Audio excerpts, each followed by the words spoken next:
Bienvenue sur cette vidéo où nous allons faire une réaction à chaud de notre deuxième visionnage du dernier essai du repère des motards. On a trouvé pas mal de choses à redire sur des points mal ou pas du tout traités. Et pour les motards passionnés comme nous, ça ne correspond pas vraiment à la réalité. C'est bien d'avoir des sujets sur la moto électrique qui permettent d'avoir de la visibilité, mais il faut pas tomber dans ce genre de vidéos qui finalement ne reflète en rien le quotidien d'une moto électrique. J'espère que cette vidéo va apporter quelques pistes de réflexion. Pour les prochains essais, n'hésitez surtout pas à demander à des revendeurs ou des utilisateurs de vous conseiller, de vous donner les clés pour réussir en fait. Ça sera avec plaisir de vous montrer comment recharger sur des bornes ou comment faire une centaine de kilomètres l'un après l'autre sans problème. Allez, bon visionnage, ciao! Allez, c'est parti pour la vidéo.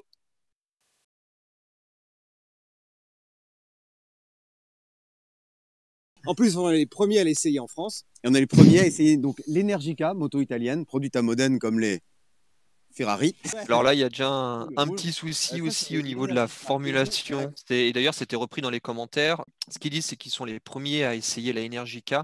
Sauf qu'en fait, ce sont les premiers à essayer la dernière version de Energica, donc la version RS. Oui, alors il y a ça. Et puis si on prend leur article en parallèle, dans l'article, ils citent la différence entre la RS, la Energica Ego, Ego Plus, etc.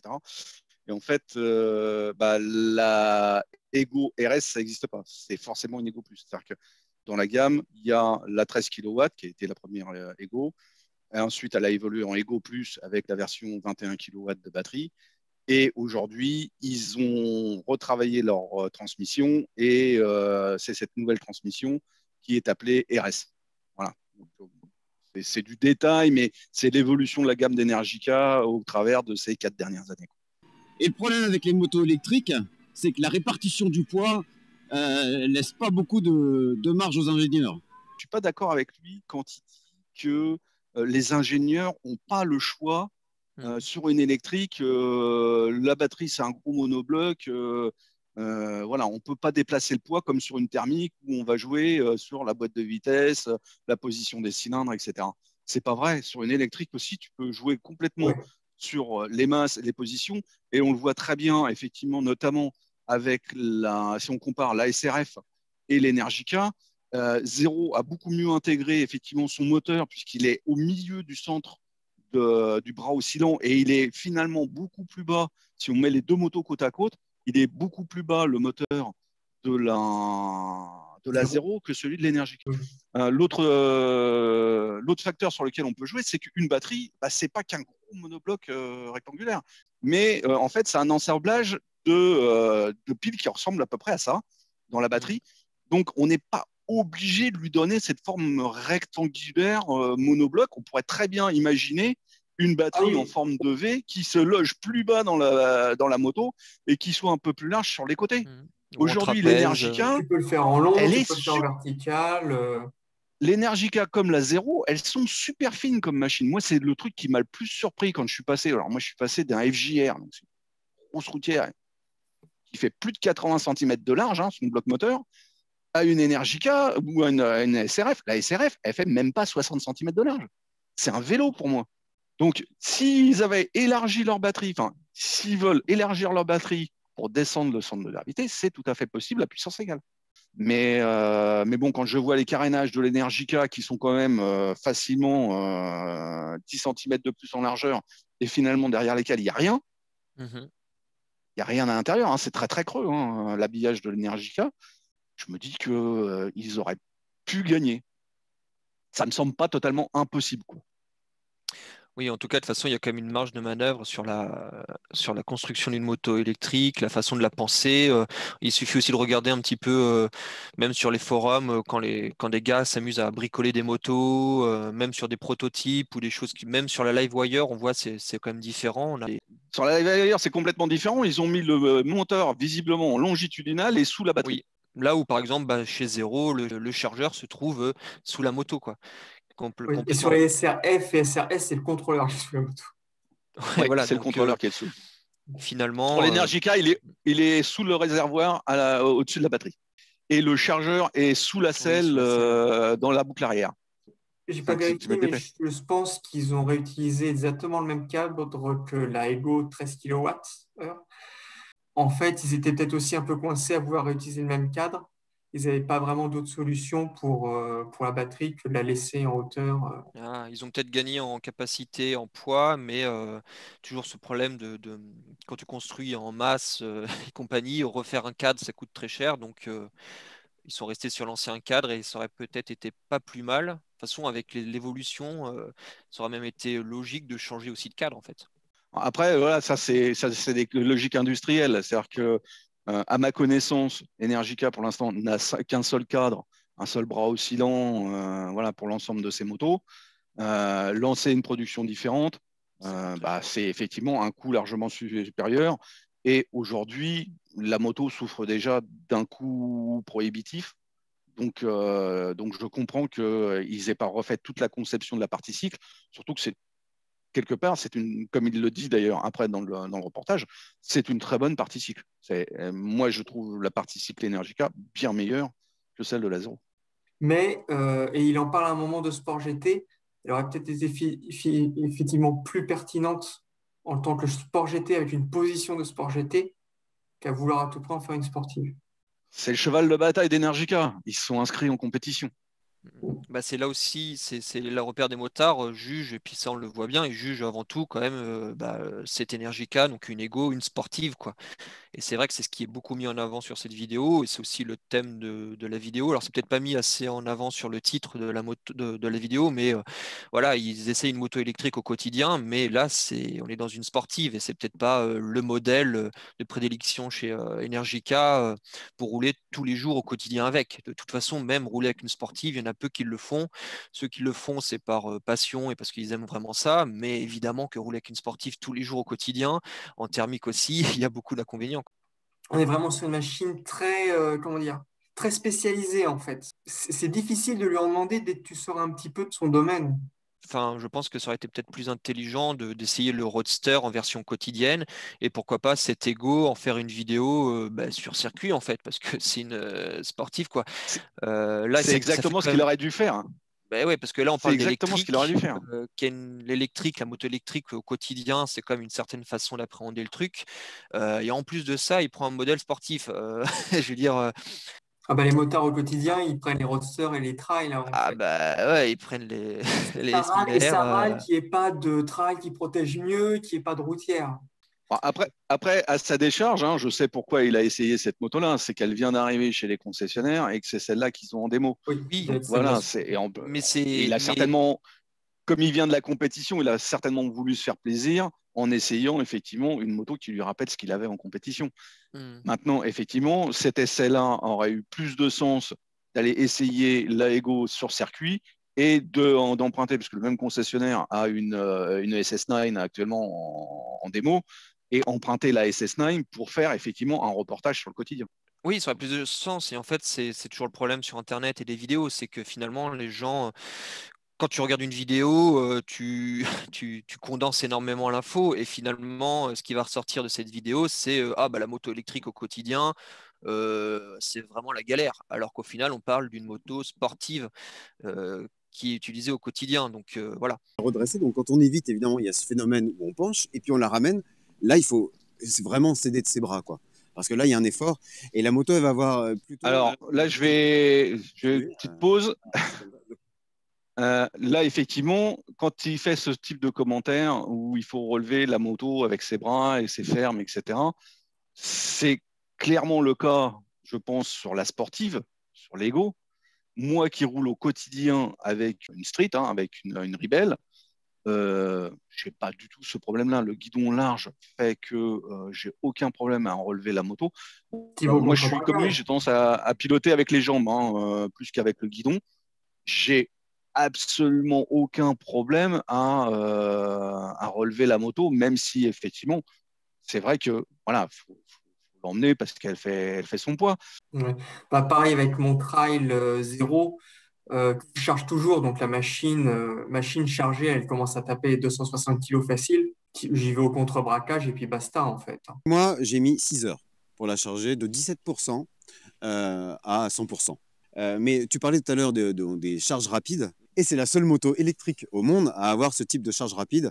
Alors, C'est annoncé. Alors, c'est pas vrai. Ouais. C'est pas vrai. Et c'est dommage parce qu'il a essayé la Harley Davidson Livewire. Il le dit un peu plus tard dans le reportage. Il l'a essayé C'est l'année dingue. dernière, la Livewire. Bon, la D'accord. Livewire aussi, hein, le CCS. Bon, par contre, Eh oui. l'Energica est la première à l'avoir eu. Il y a un superchargeur, comme on dit, qui permet de recharger la batterie en 60 minutes, mais là, il faut aller chez un concessionnaire. Embarqué est beaucoup moins puissant pour le coup. Mais Sur là, la Livewire, le- oui, il fait à peine 1,5 comme une kW, zéro, alors en que tu as fait. du 3 kW. Voilà. Et ça, Ah, c'est important que tu dises ça, d'ailleurs, parce que c'est ce à quoi il fait référence l'autre journaliste, je crois que c'est David. Hein. Effectivement, sur d'autres modèles comme les 0S ou les Scouts, voilà, où il met 12 heures pour charger, c'est parce qu'en fait, ils ont des tout petits chargeurs AC embarqués.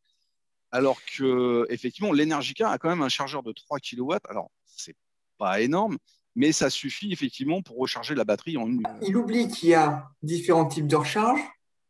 Voilà. Et clairement, sur une Energica, tu n'es pas à 6 heures à l'extérieur. Le but, c'est de te trouver une CCS pour que tu sois à 40 minutes. Et suivant les motos, tu peux avoir des options. Donc ça, c'est chez Zero principalement, où tu peux avoir des chargeurs embarqués plus puissants. Alors chez toi, en général, tu vas effectivement pas charger. Tu peux te mettre une wallbox, mais en général, tu vas être sur une prise domestique. Donc, tu vas recharger quelque part dans les 8 heures. Par contre, dès que tu vas être à l'extérieur, bah, tu vas recharger en 4 heures, en 2 heures, en 1 heure, suivant l'option que tu as pris. Et voilà, en fait, il faut voir les différents types de recharge disponibles et prendre, s'il y a des options, prendre les options qui vont avec l'usage qu'on va avoir de la moto. De charge en 20 minutes. J'ai pas pu le tester parce que j'avais pas cette prise qui s'appelle combo, prise spéciale. Mais évidemment, il faut une prise particulière. Oui, et donc tomber sur un point de charge dans le public qui a exactement. Donc ça va arriver, ils sont presque en avance sur leur temps, quoi, grosso modo. Ils sont plutôt en avance sur leur temps. C'est vraiment le... Oui, enfin, là, j'ai même envie de dire, ils se moquent. Je suppose qu'ils sont en région parisienne, là. Oui, oui, ils en trouvent. Hein. Oui. S'ils avaient cherché, ils en auraient trouvé. Hein. Enfin, moi, j'en ai 2 à côté de moi au boulot, hein, des CCS. Et j'en ai une qui est gratos. Tu as une application pour trouver les stations d'essence, tu prends une application pour trouver les bandes de recharge et tu l'as, ta CCS. Charge map, région parisienne. Là où ils ne sont pas allés très très loin dans le reportage, c'est que je pense qu'ils n'ont même jamais essayé de charger sur une borne publique. Oui, ils ne se sont pas pris la tête, en fait, c'est tout, quoi. Ça y ressemble furieusement. Je pense que après, c'est probablement parce qu'il n'a pas de carte d'accès, qu'il n'a pas été initié au truc. Enfin, voilà. Mais visiblement, il n'a pas charge map et plus grave, donc comme il on s'est verra pas pris plus tard, la il se tête. balade sans câble. Quoi, donc, il s'est pas pris la tête, il a fait au plus simple. Ouais, après, Désolé, après, tu essayes ça, enfin, excuse-moi, mais tu essayes quelque chose d'un petit peu spécifique comme la moto électrique et tu veux utiliser les options qui sont mises dans cette moto, c'est ce qui fait que la moto est à ce prix-là et tout. Et ben, tu te donnes les moyens et tu te fais un petit peu violence pour te servir de ce que la moto te propose, quoi. Donc, après, tu as 2 choix. Il n'a pas de badge, ok. C'est possible de faire sans badge. Hein. Donc, tu prends charge map, tu regardes si tu as des banques qui fonctionnent avec des applications, smartphone. Ça existe. Bon, voilà, c'est une application téléchargée. Après, autre option qui aurait peut-être été un peu plus fluide pour eux, le concessionnaire prête un badge. Et ce qui est assez amusant, c'est que eux n'ont pas pris la peine de tester le combo, la charge rapide. Mais l'un des premiers trucs qu'on veut tester, c'est la charge rapide. Voir comment la moto se comporte, voir comment la batterie chauffe, voir si on peut les enchaîner dans la journée, les charges rapides. Enfin, pour nous, c'est l'un des critères, quoi. Tu fais un essai d'une moto. Tu fais l'essai d'une moto électrique ou d'un véhicule électrique, c'est quand même, tu es obligé de passer sur la case borne, quoi. Quand tu l'essayes au quotidien, dans les conditions quotidiennes, moi, personnellement, je charge pratiquement jamais sur une borne publique. Ah oui. Bon, j'ai quand même mon petit badge Fresh Mile accroché à ma clé, hein, les gars, hein, je vous rassure. La moto, je suis allé la charger une fois juste pour voir, parce que j'ai une CCS, en plus j'ai une CCS qui est gratuite à côté du boulot. Dans une utilisation quotidienne, on n'a pas forcément besoin effectivement d'aller charger sur une borne publique.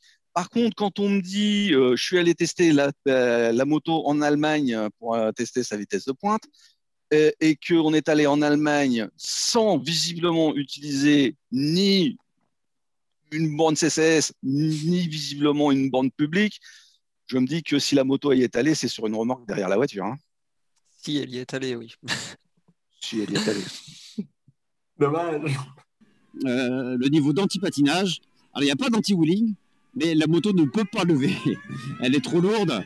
Faux, il y en a qui y arrivent. Hein. Et alors, Lego, j'ai pas encore essayé et moi, je suis vraiment pas un dieu du wheeling. Ça m'arrive que par accident. Hein. Mais je peux vous dire que la Ribelle, elle lève. Hein. Oui, il y a une Je me suis fait photo, surprendre. d'ailleurs, d'une Lego qui lève. Oui, alors déjà, il y a effectivement la photo du site. Tiens, il y en a une là, tu vois. Hein, et il y en avait une autre. J'aurais aimé qu'il fouille un peu parce qu'il dit 2 secondes 6, ouais, elle est fait, machin, etc. Moi, je serais assez curieux de voir si elle l'est fait vraiment parce que bah, je sais à quel point le compteur de la Nerfica est faux. Oui, Et en plus. au-delà des erreurs communément admises, hein, généralement, tu as 10 km/h au-dessus sur une moto standard. Chez Energica, on est plutôt à 20 km/h au-dessus. Alors, Ouais, les et 20 ça km m'est- au-dessus, on précise quand même que c'est une fois atteint la vitesse de pointe. Oui, c'est ça, ouais. À vitesse de pointe, très exactement, hein, tu es à 24 km/h au-dessus de la vitesse, en dessous de la vitesse indiquée par le tableau de bord. Voilà, parce que ça reste quand même proportionnel. Mais effectivement, ça doit vouloir dire Non, qu'à non, 100 alors, km/h affiché, tu es à je 95, suis, je quoi. suis pas, je suis pas tout à fait sûr que ce soit totalement proportionnel. Ça, c'est à vérifier. Par contre, c'est clair qu'ils sont dans la norme. Hein. Ils ont bien vérifié. Ils sont à 1 km/h en dessous du max autorisé. C'est-à-dire que le max autorisé, c'est 136 km/h pour 120 réels et ils sont à 135. Voilà. D'accord. Alors que le compteur de kilométrage, donc la distance parcourue, lui est bon. Hein. Et bon, un calculateur, ça s'est calculé. L'horloge de la moto n'a pas l'air de se dérégler, donc calculer la vitesse correctement, ça me semble être une chose C'est possible. Les vraies qualités de cette moto. 1. Le grand 1, c'est l'accélération. Ensuite, l'ensemble embrayage-suspension de bonne qualité. Ah, pas d'embrayage. Il faut Ouais, le c'est- poids, le manque de c'est un peu emmêler les maniabilité. pinceaux. Donc je vais te raconter un petit peu une journée type. C'était un jeudi. Alors c'est la journée type où j'ai vraiment serré les fesses. Je pars de chez moi à 100%. Alors, c'est pas la journée type, puisque c'est une journée différente de toute la semaine. Ouais, en fait, c'est ça Voilà. le problème aussi de la vidéo, c'est qu'il met vraiment le point sur une journée où il a poussé la moto à ses limites. C'est là où tu es obligé de passer par là pour apprendre à utiliser un véhicule, un tout type de véhicule, et d'autant plus si c'est un électrique. Donc, la formulation, la fait dont c'est amené, tout est pas bon, quoi. Et c'est pas une journée de type, par exemple. Ça serait une anecdote, mais c'est pas, tu vas pas vivre ça tous les jours, quoi. Après, Pour quelqu'un là, qui a eu la moto pendant 3 semaines, effectivement, Oui. il n'a pas très bien anticipé le truc, quoi. et puis surtout, moi, j'arrive à 40% à Paris, j'ai rendez-vous quelque part. Bon, bah, la cocotte, c'était le moment. En fait, c'était le moment de tester la bande De recharge. placer, mais bien sûr, mais voilà, exactement. Voilà. Mm. Et puis, Même- il n'a pas de câble avec lui, c'est pas grave. Les bandes CCS, elles ont le câble attaché à la borne. Tu Et il n'y la a pas mets. que les bandes CCS. Des 22, t'en trouves avec les câbles. Hein. Oui, Des, oui, des bah, 22 mais à Paris, T2 t'as avec Bélib. le câble, t'en trouves. Oui, aussi. Mais à Paris, tu as Bélib avec le CCS. Tu y cliques un coup de CCS.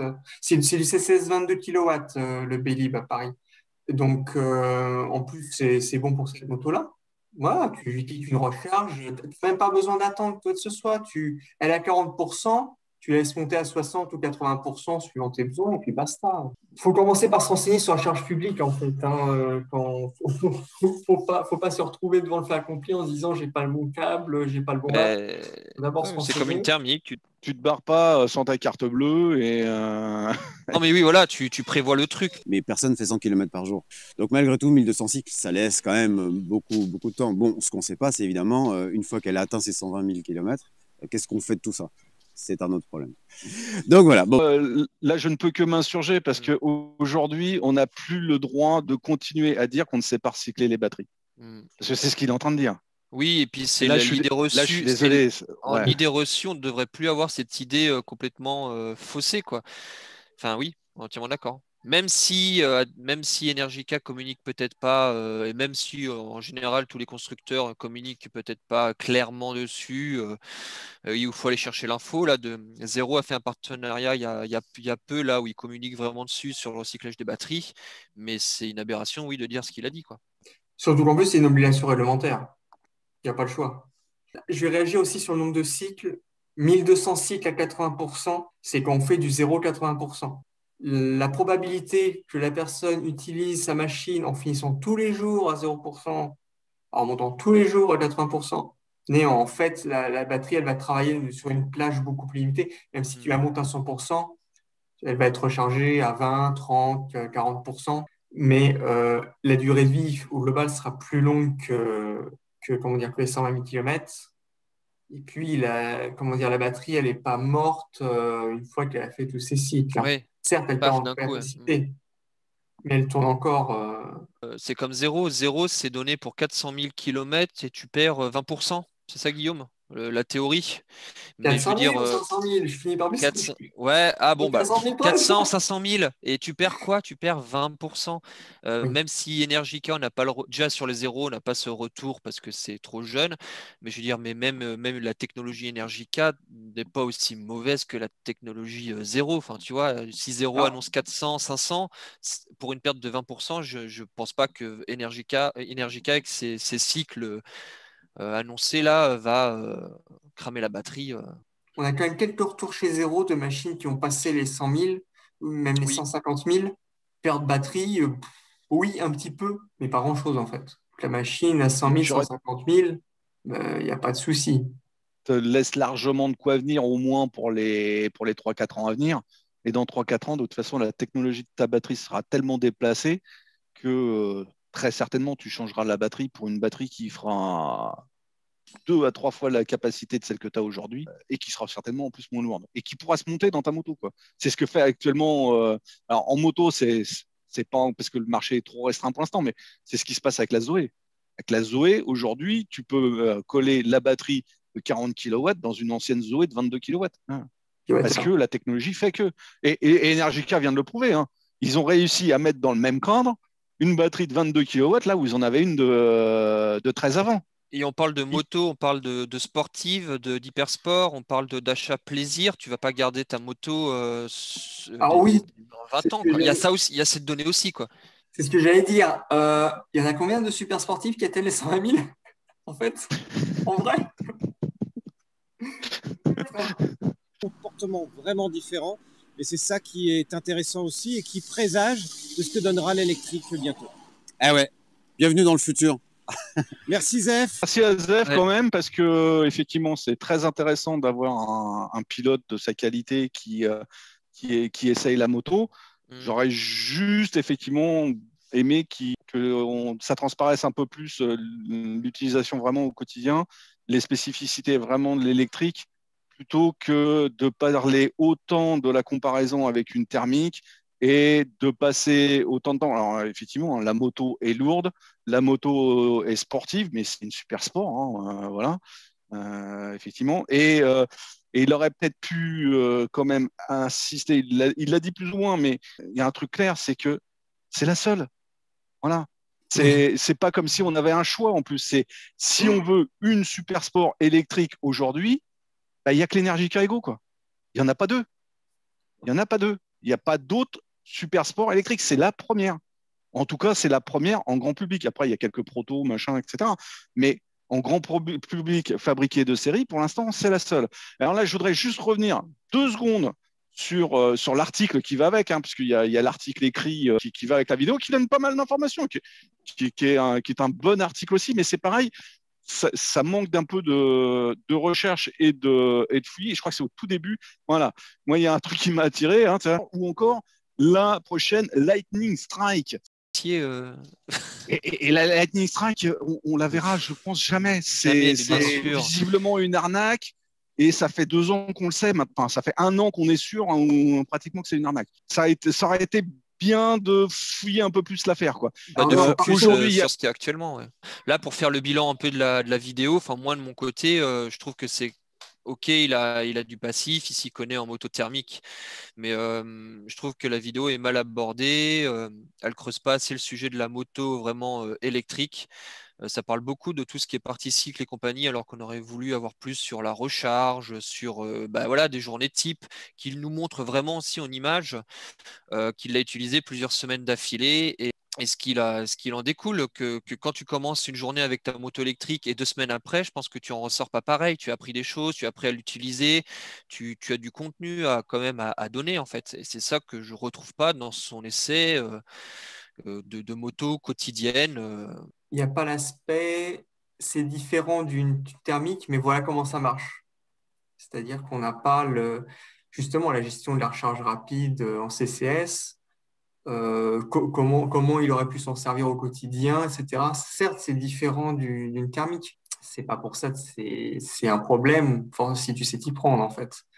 Donc, c'est vrai que c'est ça qui aurait pu être mis en avant. C'est la moto est différente, mais voilà comment ça se passe. N'oubliez pas, inscrivez-vous en cliquant à droite.